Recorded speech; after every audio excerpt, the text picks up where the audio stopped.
Dans une interview accordée à Télépro, Marc-Antoine Lebray est revenu sur le décès de son père survenu le 1er mars 2022, alors qu'il s'apprêtait à présenter son dernier spectacle intitulé Solo. Le 3 mars 2022, Marc-Antoine Lebray a annoncé une triste nouvelle à ses fans. Discret sur sa vie privée, l'humoriste et imitateur a partagé dans sa story Instagram un article du site Ouest France annonçant le décès de son père. Âgé de 63 ans, Rémi Lebray est décédé 2 jours plus tôt, à l'hôpital privé des Côtes-d'Armor, après avoir lutté contre la maladie. Menuisier depuis son plus jeune âge, l'artisan, qui avait repris l'entreprise familiale, s'était confié sur son métier auprès du média régional peu de temps avant de prendre sa retraite.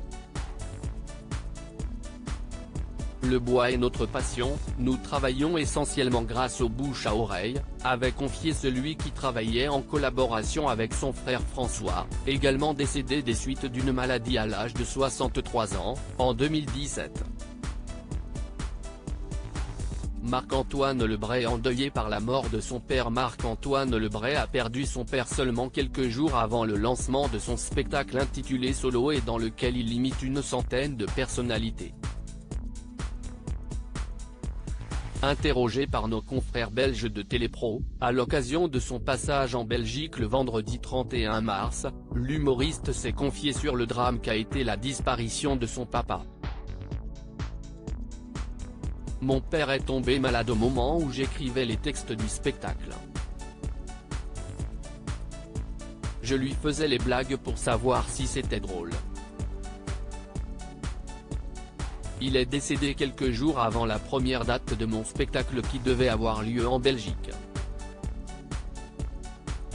C'est un moment particulier car c'était dramatique et en même temps, j'étais dans un changement de mon spectacle, a déclaré celui qui a réussi le pari d'incarner 2 personnages dans la dernière saison de Mask Singer.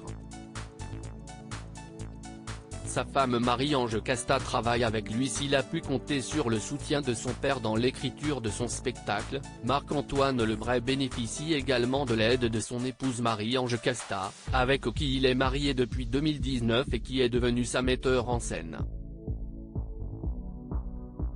Ma femme travaille avec moi sur la mise en scène du spectacle et elle me donne des conseils.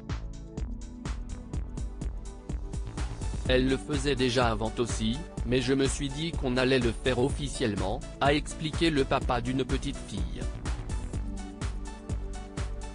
Et de conclure avec humour au sujet de sa femme, je la sollicitais déjà avant donc autant qu'elle soit payée. À lire aussi Marc-Antoine Lebray choqué par d'anciennes images de lui dans Les Enfants de la télé, au Le Dossier.